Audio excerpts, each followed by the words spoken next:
Pulse Dashboard includes a variety of standard reports to help you get started. Often, you'll want to adjust the settings so the report shows the information that matters most to your business. Let me show you how.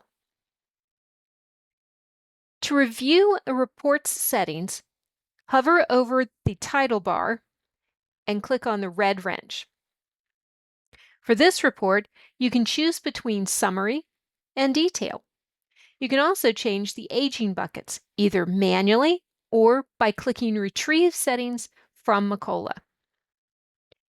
If no changes are needed, click Cancel to close. The Daily Booked graph offers several options for viewing sales activity. I'll change the points basis from daily to monthly. Notice the date range changed to year. If I change it back to month, the points basis changes back to daily. Some settings work together, so changing one may automatically update another. You can also change the unit of measure based on what you want to analyze. One click and you have a whole new graph. Always click OK to save your changes. Now let's look at the top invoiced customers.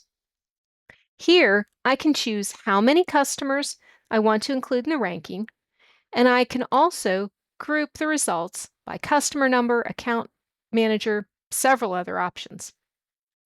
Finally, I can control the reporting period. Dynamic lets me select the number of past months, while fixed allows me to enter a date range. Finally, the customer list. Notice that it doesn't have a red wrench icon. That's because this report is a simple list. If I need to customize it, I can click Column Chooser to add, remove, or rearrange columns. Don't be afraid to explore the settings available in your reports. Any changes you make affect only your view, so you can safely experiment and find the information that's most useful to you. There's a lot more you can do with Pulse Dashboard, and we're here to help you get the most out of every feature.